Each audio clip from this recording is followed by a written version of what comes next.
That's the straightforward answer. We have no precedent. Then the next argument made is, Srila Prabhupada did many unprecedented things. That's true. Srila Prabhupada can do many unprecedented things. That's also true. But to argue that Srila Prabhupada can do something unprecedented is not the same as arguing that he did something unprecedented. You have to prove it. Srila Prabhupada could have appointed zebras to initiate in the future. He can do anything. He could eat the whole world. But he didn't. So there is no precedent mentioned. And it's not enough just to say, well, Prabhupada could have done it if he'd wanted to. Now, next, what's the standard understanding? Okay, what's the standard understanding that existed in Srila Prabhupada's time about disciplic succession? There might be some argument made that in Prabhupada's time we all understood there was going to be a Ritvik Guru system dating back from the days of Rebharinandan Swami's appointment to chant on beads. Let's look at what the real system was. I propose that what was understood in Prabhupada's time, what was understood before Prabhupada's time, the standard understanding of disciplic succession implied in the very words is that after the departure of your spiritual master, you initiate. After one generation comes the next generation, then the next generation, then the next generation. That was my understanding from 1968 till 1977, and I consider myself fairly safe in saying that that was the general understanding. Why do I consider myself safe in saying it? Where did we get that understanding? We didn't know anything when we came to ISKCON. Where did we get this understanding about disciplic succession? We got it from Prabhupada. Now, let's examine some misunderstanding from the past which may illuminate things further. I'm going back to August 1968, where Chutananda Maharaj had apparently proposed to Srila Prabhupada that he himself could initiate disciples. The first thing I warn Chutananda, do not try to initiate. You are not in proper position now, 1968, to initiate anyone. Besides that, the etiquette is that so long the spiritual master is present, all prospective disciples should be brought to him. That's August 21st, 68. Now, the next time this comes up is 1971. Here's a letter to John Milner. So far as you're taking initiation from Brahmananda Maharaj, I have no objection. You've got punitive damages here? It's underneath this one. Yeah, we'll just put this aside for now. Thank you. So far as you're taking initiation from Brahmananda Maharaj, I have no objection. But it is the etiquette that in the presence of one spiritual master, one does not accept disciples. In this connection, Swami Brahmananda may write to me, and I will instruct him.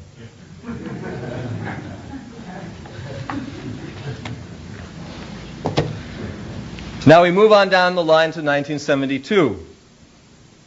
Apparently things have looked up a little bit for Chutananda Maharaj. Prabhupada says, some time ago, you asked my permission for accepting some disciples. Now the time is approaching very soon when you will have many disciples by your strong preaching work. Stick to the line of our strong preaching method, and many misguided persons will be blessed by your proper guiding. Then we come to 1974. In 1974, some interesting things started happening. Some of our God brothers began jumping the gun. We found pictures appearing on altars in New Vrindavan of Kirtanananda Swami.